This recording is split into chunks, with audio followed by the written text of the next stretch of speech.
Welcome back to the Fern House Project. Today I'm taking you guys with me to the sawmill where I am getting the countertop for our off-grade cabin project. I wanted to get a large piece of live edge lumber to use as the countertop for our off-grade cabin build, and I was able to find just that here at Bucks Valley Sawmill located outside of Newport, Pennsylvania. I enjoyed my trip to the sawmill the first time I was here, and I particularly enjoyed reading all the funny little cards that were attached to the pieces of live edge lumber up in the barn. This one being the piece I actually purchased, one huge hemlock chunk. And it was about 10.5 feet long, 2 feet wide, and 3 inches thick. So it had to be put through the kiln in order to be completely dried so that I wouldn't have a chance of it warping, and also to make sure that I got any insects that might be in there exterminated out before I put an epoxy seal over it to finish it as a countertop. That process though is all finished and the wood's ready to be picked up today. When owners Derek and Courtney Smith found out that I had been making videos about this off-grid cabin build, they welcomed me to bring my camera along with me when I came back and find out more about the operations of a custom sawmill. And I am excited to show those because this sawmill is going to be contributing to the cabin in several ways.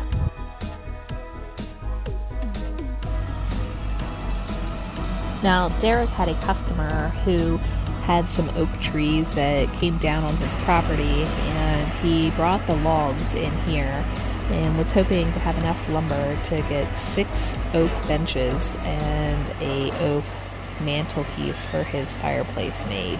So that's what Derek's going to be working on today. Small sawmill setups and custom sawmill setups aren't uncommon. Out here where I live, it's just not a service I've ever really needed before. So it's not an industry I've explored in any way, shape, or form. This should be pretty informational, not only for guests staying at the Fern House, but for myself as well. What Derek specializes in doing is custom sawmill work. So he is not mass producing graded lumber like you find at the Home Depot or Lowe's. That's a whole separate industry. His customers may or may not be providing their own logs for their project needs, but they're often looking for specialty cuts for mantelpieces, live edge siding, or live edge furniture, or maybe they want to get tongue and groove made to put hardwood flooring into their home. 2-inch benches balance into 2x4s. So if we get something that's 2x10, 2x12, not very wide, leave it on load arms there, we'll cut it up into 2x4s. But they wanted to get 6 benches, and I think we can probably get them all out of this, plus we have that bigger log yet too.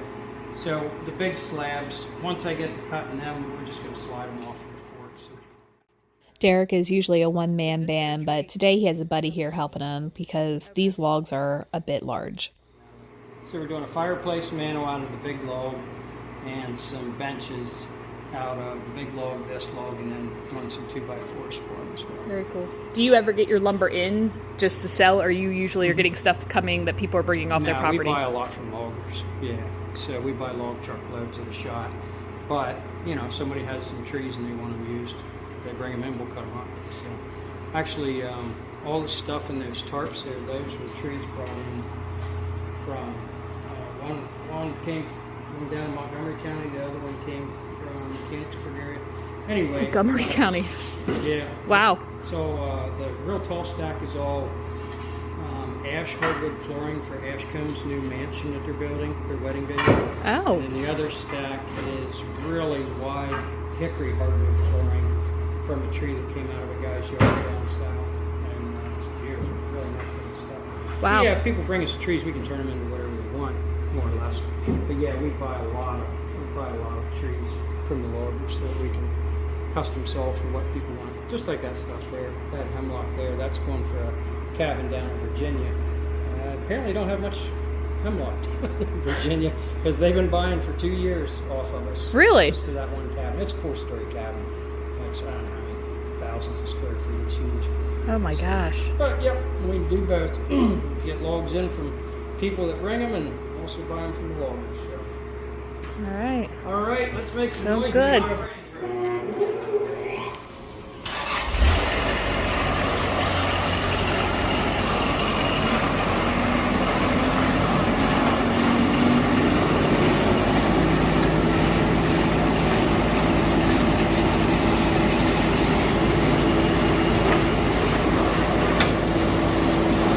In sawmill operations where they are mass producing a lot of boards, they will use lasers to actually analyze a log and decide how to best position that log when it goes into the mill in order to get the maximum number of board feet out of it. Now, part of the custom sawmill trade here that Derek's in is that he is using his own experience and expertise instead of lasers to guide and direct him in knowing how that log should be positioned before he begins to cut.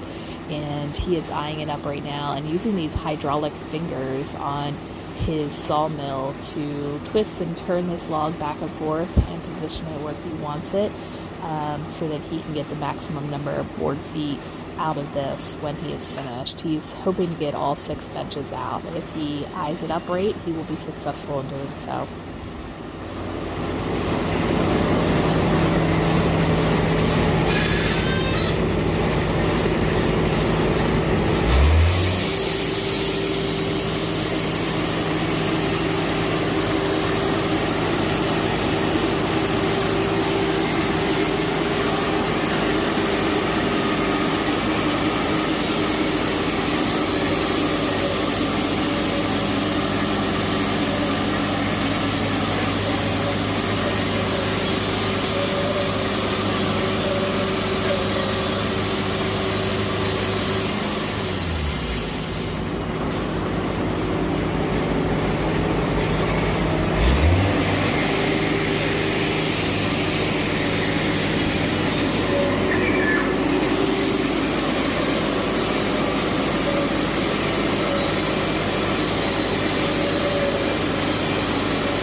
Over on the right is a long, flexible pipe that's coming down out of the ceiling and connecting into the sawmill machine itself. That's part of a vacuum system, and it's drawing all the sawdust directly from the cutting surface out into a collection bin outside of the building. One of the questions I had for Derek regarding that was if that's a marketable byproduct for him, and the answer to that question was yes.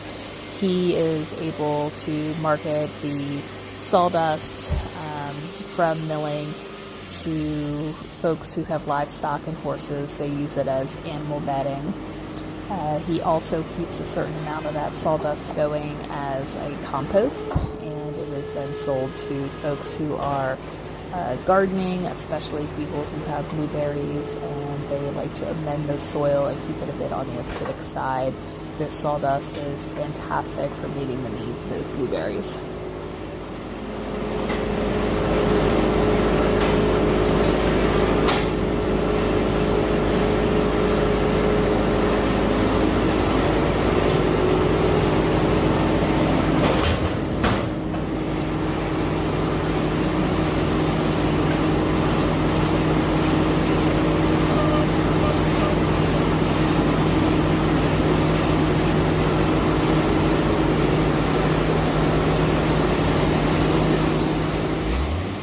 I was super impressed with those hydraulic fingers, which were able to move and rotate these logs around. I had not expected that. I assumed that anybody using a portable sawmill had to rotate and move their lumber around on their own, and that is simply not the case. That would be the case with a lot of more simplistic models. So don't think that there aren't folks out there doing that. But this particular model, it's a wood miser, and it is very well equipped both with electronics and with hydraulics, and it really minimizes the amount of manual labor that has to go into the process.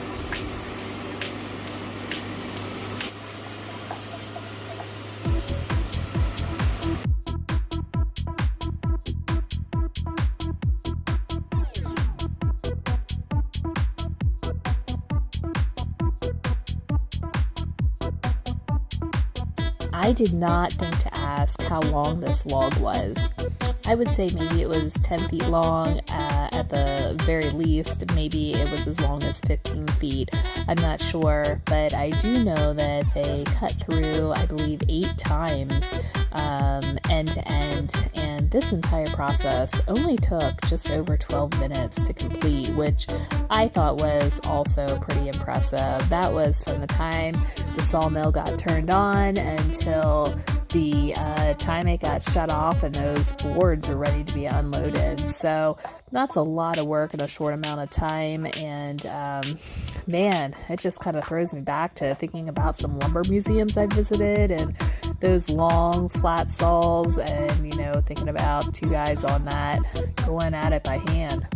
Wow, they would have never got through it in 12 minutes.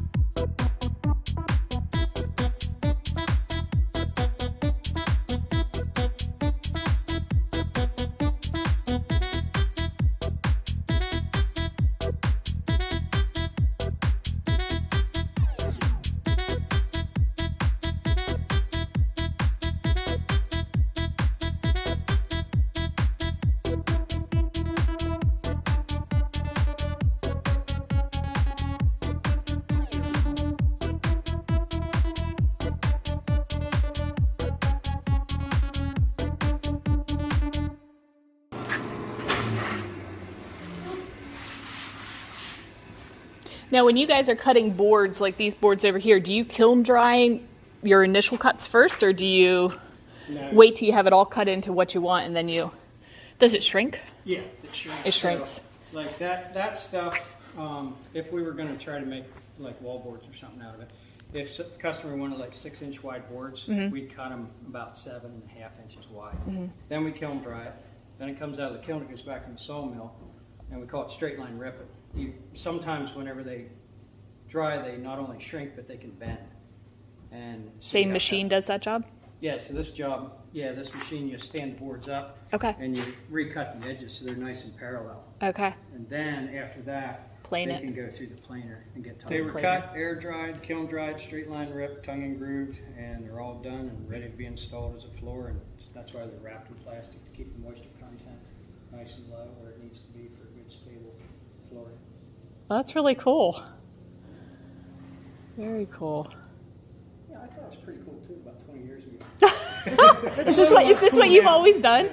No, this isn't what I've always done. No. Now, I used to work as a biologist. So my degree is wildlife fishery science. Really? Yeah. So I spent a lot of time in the woods and chasing critters and going through streams. Well, that's very cool. Fun for a while, but then That's what we're doing this afternoon. I take the homeschool group. We go hiking. Where's the kiln at? Is it other side of the road? Is it on the other side of the road? Yeah. How do you heat it? It's electric. Oh, is that expensive? Mm-hmm. Yes, it is. I just assumed it would be like propane or something. No, actually, the way it kind of works is the small kilns are electric, medium-sized kilns are propane, and the really huge ones are always wood fired. What's the small? Like what? How big is Mine's this? 4,000 board feet. So, that stack of lumber times 8 or 10. Oh wow! Like that is what mine will. Oh, that's decent size. Well, yeah, it works for our application, but again, ours is a 4,000 board foot kiln. There's one concentration yard up in Shade Gap. Their kiln's 80,000 board feet, and they have 10 of them. And that's their smallest facility, is that particular one. So they're drying in 1 month what I could do in 10 years. So, oh my gosh. Yeah, I mean, it's just a different mindset. That's all grade lumber, it's nothing custom, nothing special. So we need a small kiln because we do small orders. You're doing small orders and you're doing custom work. Yep. So everything has to be small except for the sawmill. So Mr. Brubaker was telling me the big places that he's like, they literally run it through like in a conveyor belt, Oh, you yeah. know? It's boring.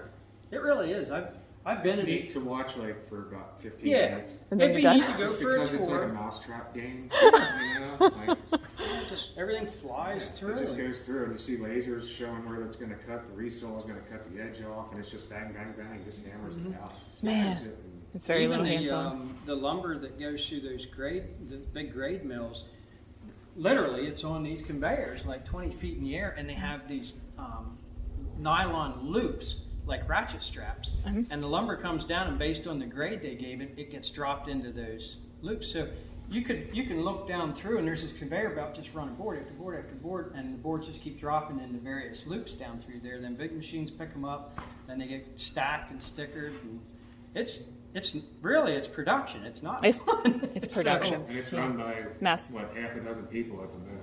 Yeah, it depends. Until you Yeah. get to the grading section. Yeah, the it's more. graders kind of, there's a lot of manual labor for mindless things like, putting stickers down between the layers like that. But it's not the Yeah. actual. It's- Now, do you pick this unit up and go like out on site and do stuff? Yeah, it's trailerable. Yeah, we can Right. pick it up to the vehicle and drag it out. So portable sawing is one of the things we do. Actually, that's what I got started. That's how I got started in this, was just doing that on the side. It's a funny thing. That's something my husband's like, oh, we should have a sawmill. And it's like, I'm like, you always think that we need the oddest things. This is not a household item to me, But like to him, and he's like, well, it'd be very practical. And I'm like, really? He's like, yeah, like a portable unit, So. Yeah, I mean, if you have a lot of money to spend, you can get one that has all the hydraulics and fancy features, and that makes life pretty easy. My first sawmill didn't have any hydraulics. I was really surprised by that. I was expecting you guys to have to roll this around, and like the little arms started like doing it for you, and I was like, well, look at that. I'm impressed. Many years ago. No more. Too old for that. I want my hydraulics. Oh. Well, that and the head's all computer controlled, so I So- just set it at the beginning to do 2-inch thick boards, and it just lined it up for me. Oh, wow. I But don't you can care have the what- same size mill with all manual. Yeah. I mean, that's a friend of mine has the same size mill, Mhm.